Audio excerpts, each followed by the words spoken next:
je serais bien un arbre comme conteuse.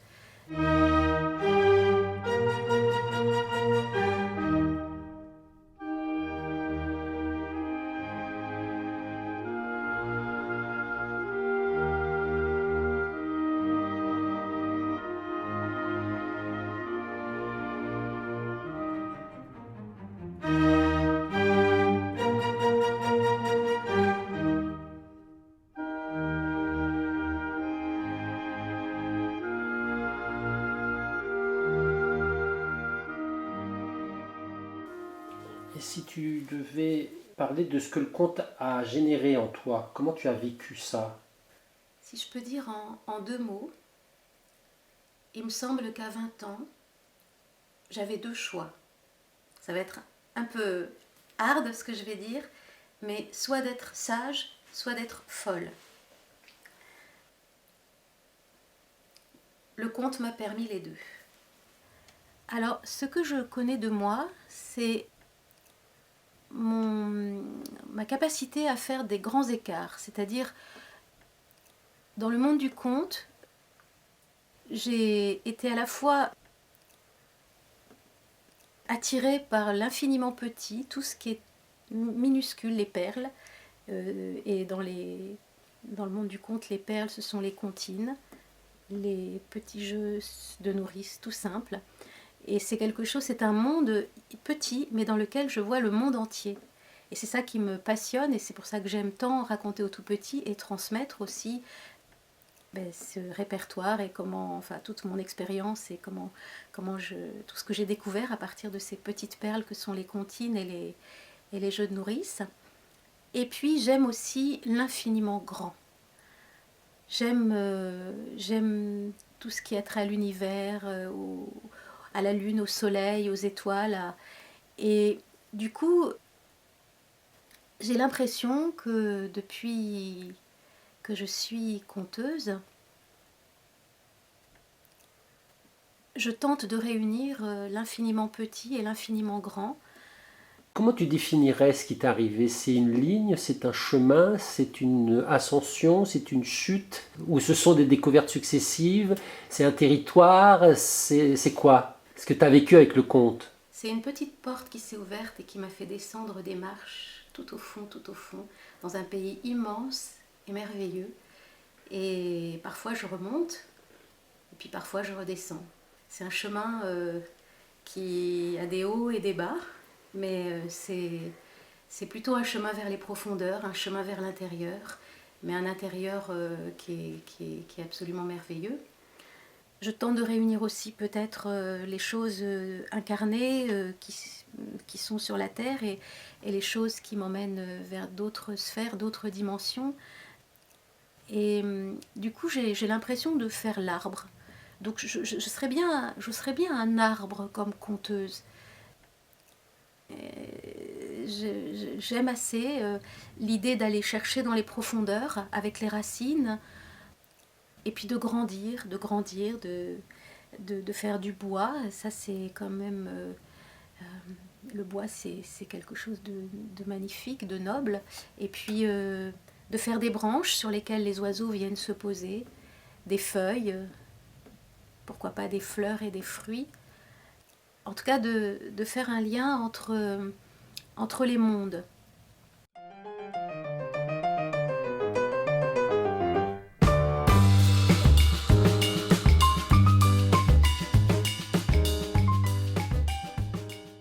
Je réalise qu'il y a des thématiques, et finalement il y a quelques thématiques dans ma vie qui se retrouvent d'un conte à l'autre.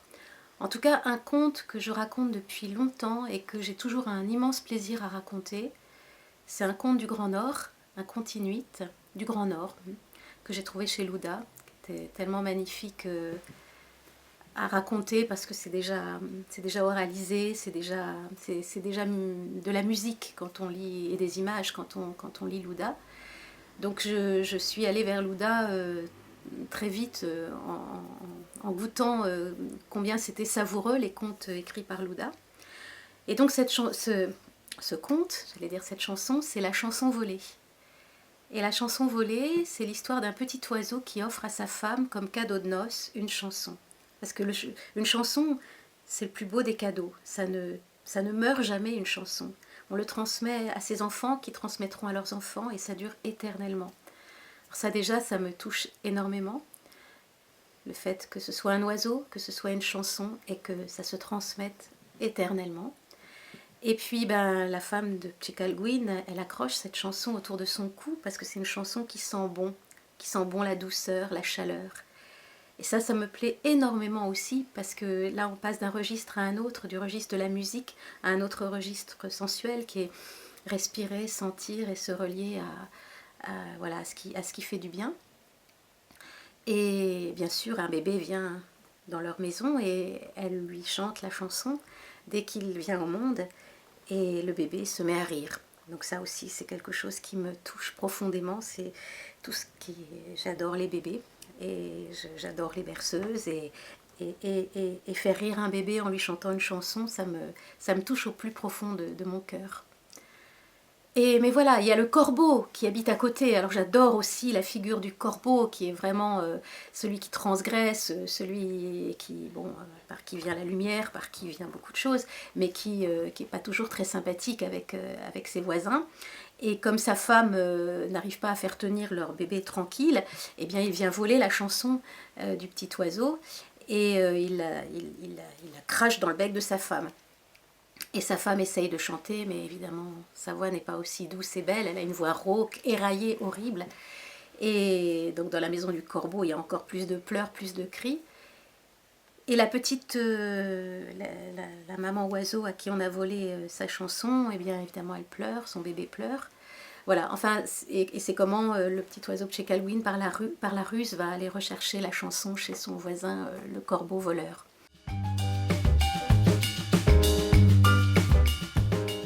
Moi, ce que je vois, c'est que c'est un petit peu comme la molécule d'ADN. C'est-à-dire que mon chemin de conteuse, il y a quelque chose qui descend, comme ça en spirale, dans les profondeurs, et il y a quelque chose qui remonte.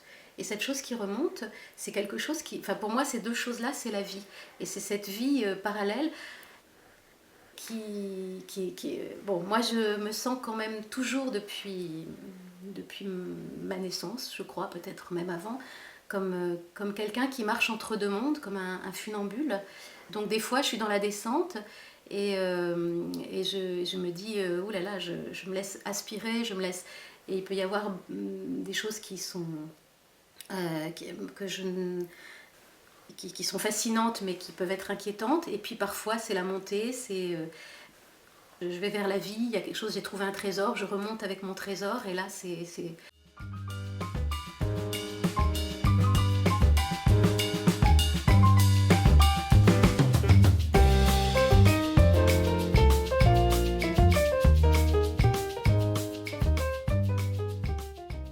J'ai une âme de voyageuse, mais j'ai assez peu voyagé dans la vraie vie. Par contre, dans les contes, c'est des voyages permanents. Je suis beaucoup dans le Grand Nord, j'aime énormément les Inuits,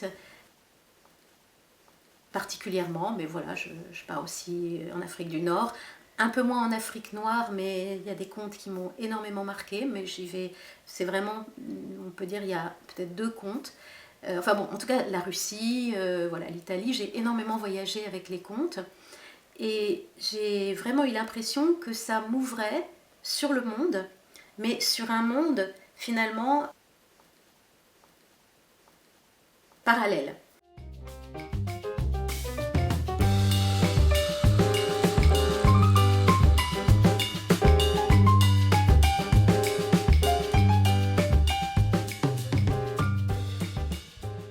Le clown me ramène à moi-je. Donc le clown, c'est moi-je. Donc avec le conte, je crois que je me suis oubliée, je suis partie. Voilà, je suis partie. Le clown, c'est, bon, moi, qui je suis. J'ai un nom de clown, j'en ai même 2. Je mets le nez, c'est le plus petit masque du monde qui ne cache pas, mais qui révèle. Donc j'accepte qui je suis avec mes failles, mes défauts, mes folies, surtout ma folie. Et donc, je m'assume pleinement, je ne vais plus voir là-bas si j'y suis. Je suis là, je suis une clown qui existe parce qu'elle est complètement à côté de la plaque. Et donc c'est merveilleux. Et du coup, par le clown, j'ai l'impression tout à coup de briser cette coquille, cette bulle, et de pouvoir rentrer dans le vrai monde.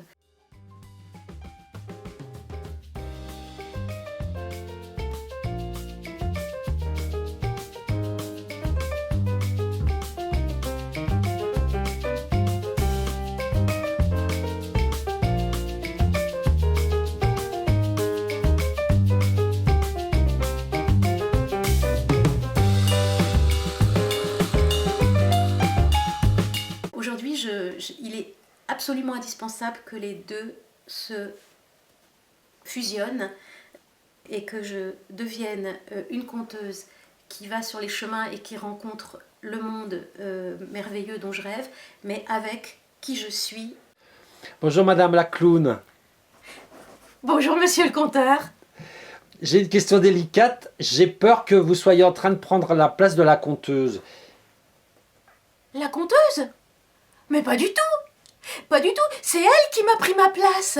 Elle m'a pris ma place pendant toutes ces années. Enfin, elle a pris toute la place parce qu'on est une, elle et moi, hein, on est la même. Mais elle voulait la sagesse. Alors elle est allée sur les chemins de la sagesse et elle a oublié sa folie. Et elle a perdu sa joie. Et oui, si tu oublies ta folie, tu perds ta joie. Alors moi, je suis simplement venue toquer à sa porte. Je lui dis oh, je suis là. Et là, elle s'est dit que oui, ce serait peut-être bien de m'accueillir à nouveau. Moi qui suis beaucoup dans les paradoxes, puisque comme tu vois, il y a quelque chose qui descend, quelque chose qui monte, pour moi, le conteur est quelqu'un qui sait écouter, avant tout. Pour moi, l'art du conte, c'est un art d'écouter, plus que de... C'est comme la musique. Je dis pas le mot, plus que de... C'est comme la musique, c'est-à-dire que la musique, elle vient mettre des sons dans le silence. Pour moi, c'est vraiment un art de faire naître une parole du silence. En fait, vous êtes une enfant, vous, par rapport à elle? Oui, oui, oui. Et je suis une enfant et en même temps, je suis beaucoup plus dans la réalité. Donc, je pense que je suis une enfant mûre. Elle a voulu tout de suite devenir une adulte sage, mais elle s'est enfermée dans un petit monde. Vous voyez, un petit monde idéal, une petite bulle. Et moi, je suis là, j'arrive avec mon petit pic et pic, j'ai fait claquer la bulle. Alors maintenant, elle est dans la réalité. Et maintenant, il va falloir qu'elle grandisse. Hein. Ben oui, mais c'est vous qui le dites, mais la conteuse, elle est peut-être pas d'accord. Ah, bah, faudrait lui poser la question. Hein. Alors, bah, posez-lui la question. Ah oui. Ah, est-ce que ça te fait plaisir que je sois revenue dans ta vie?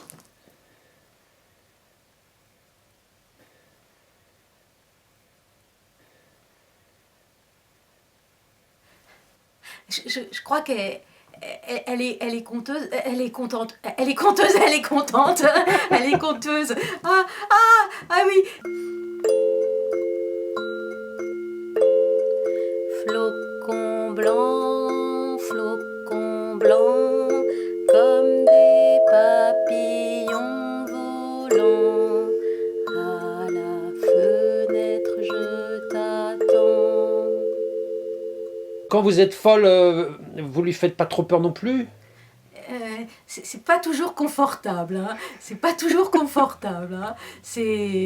Mais au bout du fil, elle s'y retrouve. Vous voyez, elle a beaucoup perdu le fil. Et là, avec ma petite perle, parce que je m'appelle Perle en fait, je suis une clown, je m'appelle Perle flamboyante. Alors, ça fait 2 clowns en une, mais c'est comme ça. Perle flamboyante. Et avec moi, Perle flamboyante, elle retrouve son fil et sa joie et son feu. Voilà. Je voulais être architecte. Quand j'étais à l'école, on m'a laissé entendre que ce métier-là était un métier pour les garçons. Donc, je me suis dit, je serais décoratrice d'intérieur. Au moins, je construirais le dedans.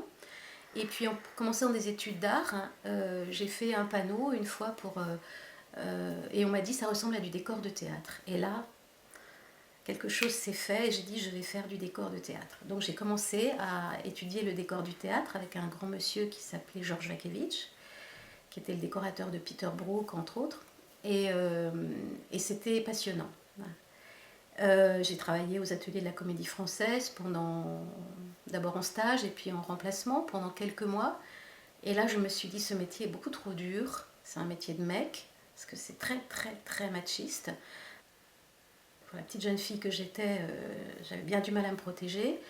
Et puis, c'était un métier aussi dur physiquement, parce qu'il y avait des produits qu'on respirait, des résines, des choses comme ça, des choses lourdes à porter. Et je me suis dit, oulala, j'ai un peu rêvé sur la construction de décors magnifiques.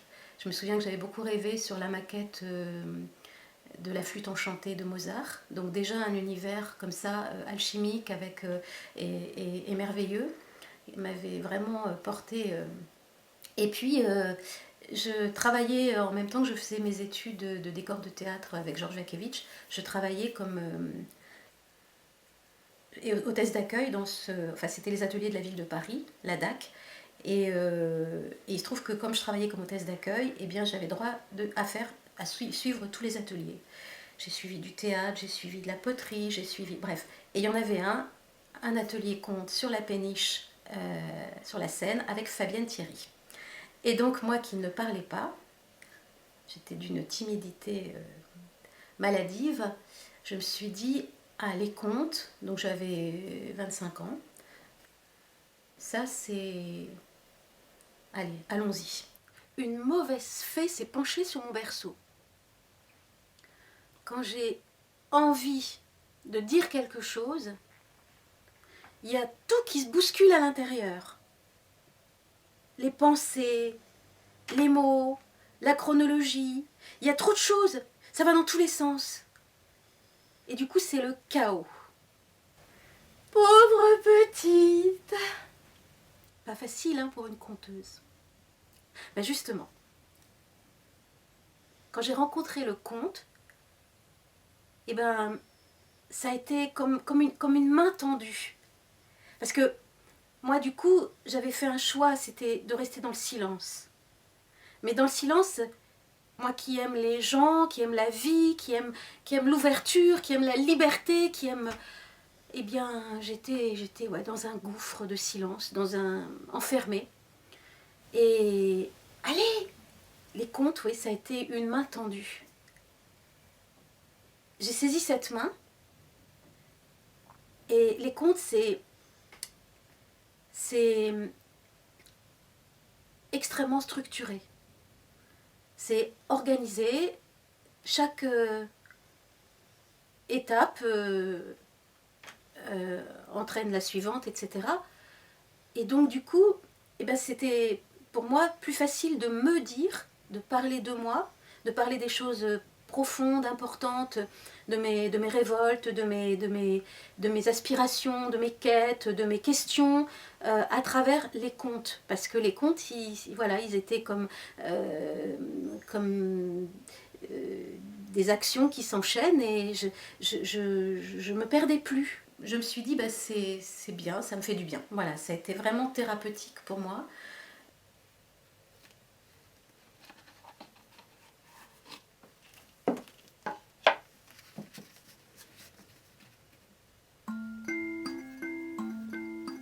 Dans le jardin de ma grand-mère, dites-moi ce qu'il y a. Dans le jardin de ma grand-mère, dites-moi, il y a quoi?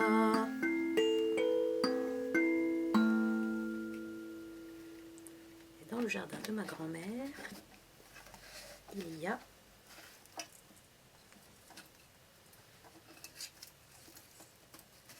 un nid. En fait, je montais des décors dans une bibliothèque, puisque j'avais encore quand même entre les mains mon métier de décoratrice. Et en même temps, après, j'animais les expositions.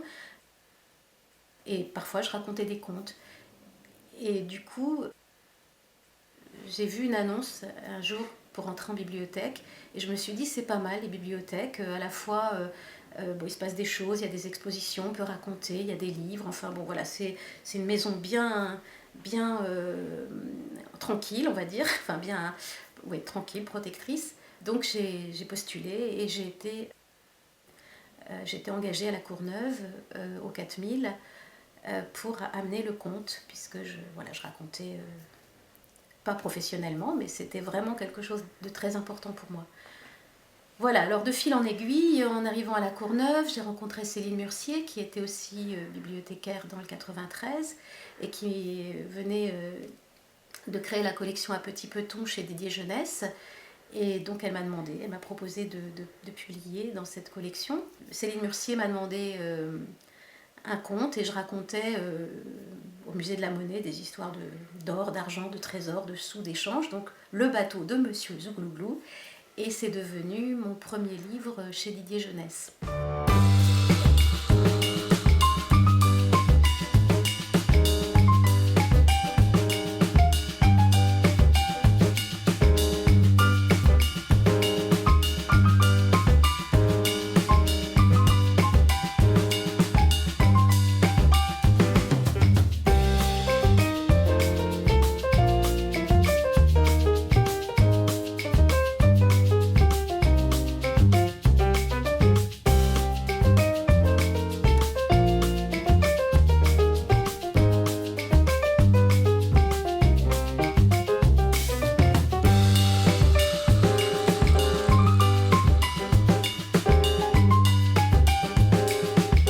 Moi, je ne pensais toujours pas faire un métier du conte. J'avais toujours dit, je n'ai pas d'ambition là-dessus. Si le conte vient me chercher pour me faire gagner ma vie, j'irai, mais sinon, c'est vraiment c'est quelque chose c'est un chemin de vie, voilà, ça m'accompagne pleinement. J'ai acquis tout un fonds conte à la bibliothèque de la Courneuve, j'ai fait une programmation de conteur qui est devenue maintenant Histoire commune, hein, qui a été repris après, mais qui avait commencé à la Courneuve. Donc voilà, j'étais pleinement bien à la bibliothèque. Et puis petit à petit, quand même, avec le fait que j'ai publié des livres, le fait que dans les bibliothèques de la Seine-Saint-Denis, on me connaissait comme conteuse, eh bien mon travail de conteuse s'est développé jusqu'à il y a 15 ans où je m'étais mis à mi-temps. Voilà, j'étais une semaine conteuse, une semaine bibliothécaire. Et puis il y a 15 ans, il y a une méchante chef qui est arrivée. Moi j'adore les sorcières parce qu'en fait elles vous font évoluer. Donc cette sorcière est arrivée et là j'ai dit ah non, je n'ai plus envie d'avoir de sorcière dans ma vie. Donc j'ai quitté les bibliothèques du jour au lendemain. Ouais. Et vous aimez pas les problèmes? Si, mais moi j'en fais ma joie. Les problèmes, en fait, les problèmes, c'est nos sources vives c'est nos sources vives, les problèmes. Enfin, c'est pas les problèmes, c'est toutes nos failles, nos fragilités, nos faiblesses, tout ce qui commence par des F, c'est notre feu, c'est notre flamme, voilà. Fantaisie? Oui, fantaisie, folie, c'est ça, folie. En quoi ta folle se nourrit du conte, en quoi ta sage se nourrit du conte? Il y a des choses qui laissent sans voix, hein. J'avoue que c'est difficile de parler de ça. Parce que c'est trop intime ou c'est parce que tu n'as jamais cherché à déblayer ou défiler ou détricoter? Si, je passe ma vie à ça. Il se trouve que dans ma famille, j'ai un grand-père pasteur qui incarnait la sagesse, hein. Il était juste à la droite de Dieu. Et ce grand-père pasteur a fait enfermer en hôpital psychiatrique sa femme, donc la mère de ma mère, quand maman avait juste 2 ans et demi. Et donc elle en est morte pendant la guerre, hein, comme on sait le traitement qu'ont subi les personnes en hôpital psychiatrique pendant la guerre. Et donc moi j'ai connu ce grand-père qui s'est remarié après. Ma mère a eu une belle-mère adorable, donc il n'y a pas eu de marâtre. Mais en tout cas, voilà, moi je porte quelque chose de cette grand-mère depuis toujours. Et ma maman s'est débrouillée comme elle pouvait pour surmonter ça. On dit souvent que des problématiques sautent une génération. Hein. Moi, j'ai hérité pleinement de cet héritage. Enfin, j'ai eu des intuitions très fortes en lien avec cette grand-mère, hein, notamment dans la maison qu'elle a laissée à ma mère et à sa sœur quand elles ont pu en hériter à leur majorité. Et c'est une maison que j'aime énormément, qui est en Ardèche, et qui, je pense qu'il y a dans les pierres des choses que je ressens fortement. Et les contes m'ont vraiment permis un pont, parce qu'ils m'ont permis à la fois de voir que dans les contes il y avait tout ça. Il y avait des barbes bleues, parce que ça c'est quand même le conte qui m'a terrifiée pendant toute mon enfance. Donc cet homme qui enferme ces femmes, qui les tue, enfin voilà, quelque chose de cet ordre-là. Et puis les ogresses aussi. Donc il y a des choses terrifiantes les contes m'aidaient à me familiariser, à amadouer tout ça. Et puis en même temps, dans les contes, il y avait une grande sagesse qui me faisait du bien, et puis surtout toujours une transcendance, quelque chose qui permettait qui permet de traverser les épreuves quand on est un benet, quelqu'un qui est au bord de l'âtre, maltraité, mal aimé, qui a perdu sa maman, etc. Voilà, c'est des épreuves à traverser, mais toujours une fin merveilleuse. Donc ça m'a permis d'accueillir tout ça pour arriver à vivre, et surtout le fait de le partager avec des publics, même si j'étais extrêmement timide au niveau de la prise de parole. Eh bien voilà, le fait de raconter, ça m'a permis de rentrer dans la vie, de rentrer en relation avec les autres, avec le monde, et de me dire que ma folie, ma sagesse intérieure, c'était au contraire une force pour raconter des histoires. Ce conte, La chanson volée, c'est en fait, c'est quand je le raconte, il me berce, moi d'abord. Et donc quand je le raconte, je berce les enfants qui sont cachés en chacun de nous, les enfants intérieurs. Et là, il y a une vraie communication qui, pour moi, est celle vraiment celle qui est idéale pour moi quand je raconte, c'est-à-dire parler depuis mon lieu d'émerveillement au lieu d'émerveillement de ceux qui m'écoutent.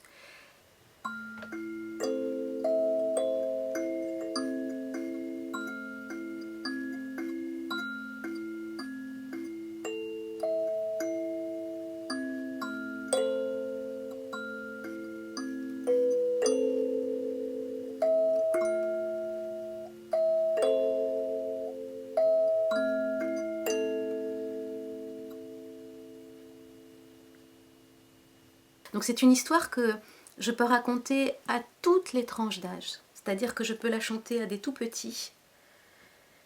Il y a la chanson, donc c'est une berceuse qui revient. Je peux la chanter à des enfants de 4-5 ans, et je peux la chanter jusqu'à des adultes. Donc pour moi, c'est une histoire qui n'a pas de frontières, et qui, me faisant du bien, je pense qu'elle fait beaucoup de bien aux gens à qui je la raconte. Les contes m'ont ouvert des chemins, m'ont emmené sur les chemins, m'ont fait voyager, m'ont ouvert à l'espace et au temps. Mais ose! J'y ai pris... C'était une vraie liberté, un immense plaisir. Au début, c'est comme... c'est la découverte, c'est la nouveauté, c'est la jubilation. Et puis après, il y a toute une période de lune de miel. Et puis au bout d'un moment, j'ai besoin de savoir quelle était la conteuse que j'étais, ma singularité, ma spécificité par rapport aux autres conteurs. Et là, eh bien, je suis revenue vers moi-même, avec mes doutes, mes questionnements, mes peurs, la difficulté à dire « je », allez, et à jouer de là où j'étais.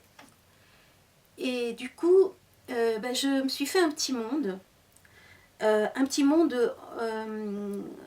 avec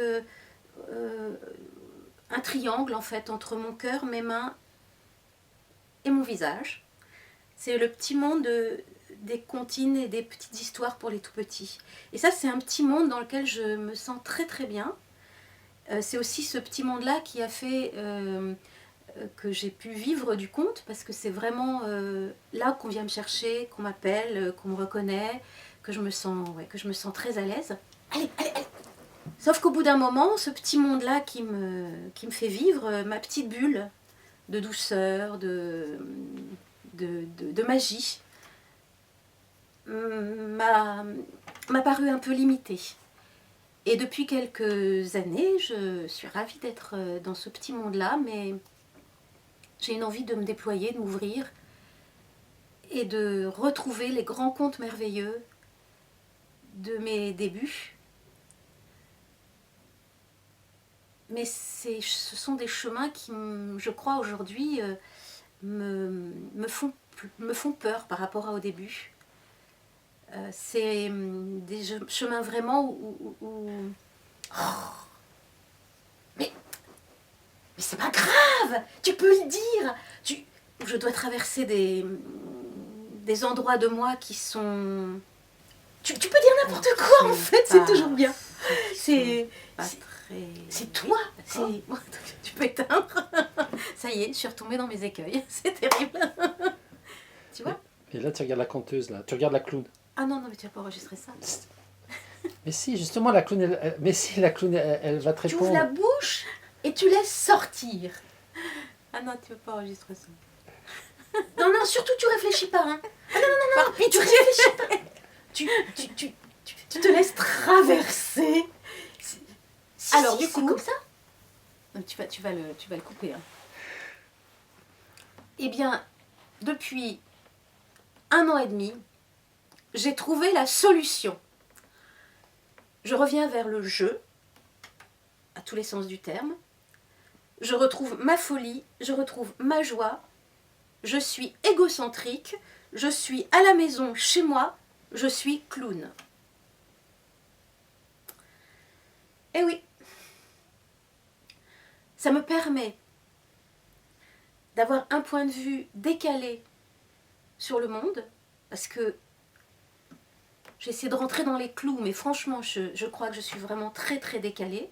Ça me permet d'oser tout dire sur le monde, sur mes peurs, sur mes envies, sur mes déceptions, sur mes révolutions, sur mes révoltes, sur mes indignations.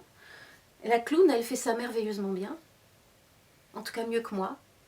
Et du coup, j'en suis là, aujourd'hui, un peu double, mais je sais que la clown est en train de taper là sur mon côté et de me dire alors, tu m'accueilles, tu m'acceptes?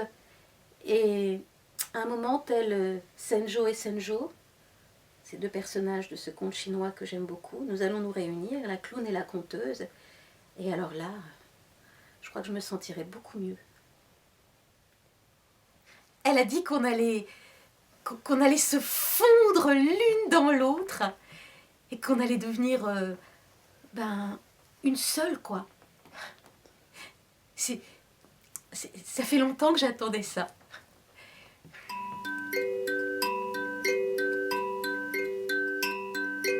Hiroye no kaye manao, Hiroye no kaye manao, Oinudo no de anao, Napo de nao, Agbe lamyo nao, Soyagbe na yoma.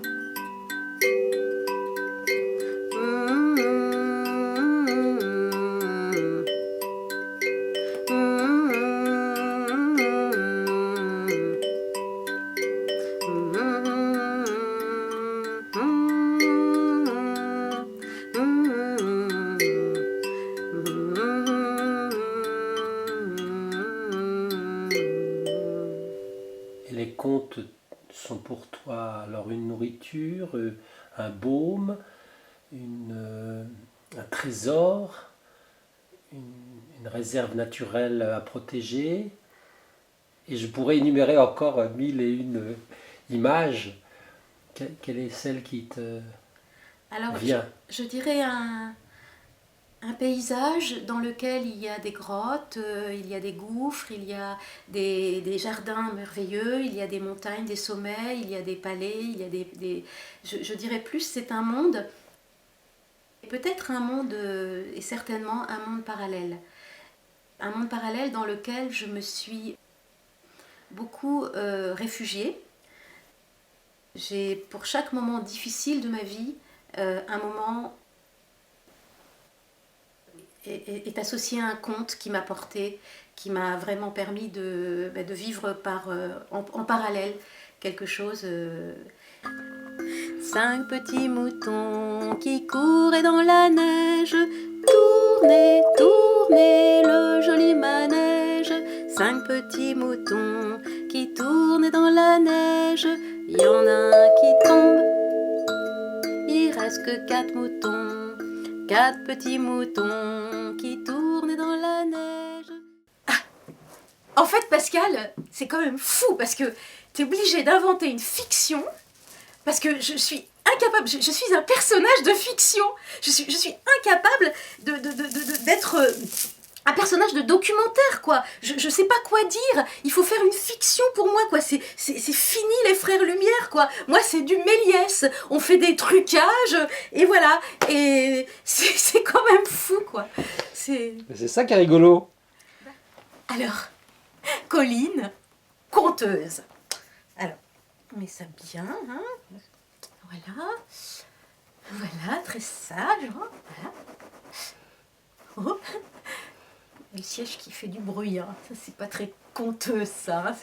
Bon. Alors, le nom vole devant celui qui le porte, comme un vent portant semence.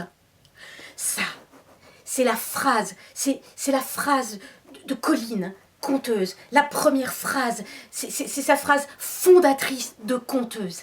C'est ça qui fait que tout s'est cassé la gueule, en fait, parce que en fait, le nom, en fait, les mots vont plus vite qu'elle. Mais bon, ouais, et alors elle a pris la parole. Mais en fait, c'est la parole qu'il a prise. En fait, elle est montée sur le cheval, et le cheval est parti au grand galop, comme ça. Et donc, en fait, et voilà. Et alors, à un moment, elle a dit, oulala, ça fait trop peur, quoi. Bon, et alors, elle s'est fait son petit cheval, tu sais, le petit cheval... en bois, là, elle contrôle vachement bien pour les enfants.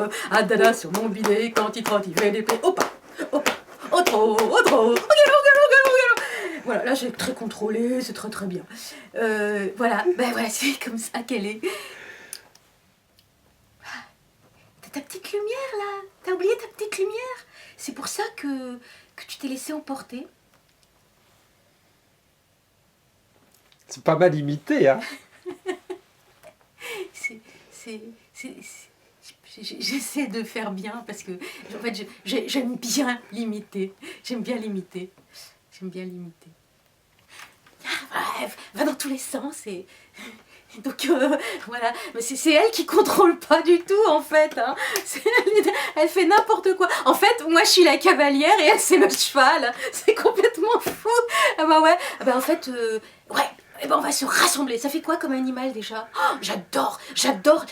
Ah ça y est, elle m'a appris. J'ai l'impression de devenir elle en fait. Non mais en fait, c'est le cheval, c'est l'animal humain. Vous voyez, il y a un corps d'animal et un corps d'homme par-dessus. Eh ben c'est sympathique. On est en train d'inventer une nouvelle espèce quoi.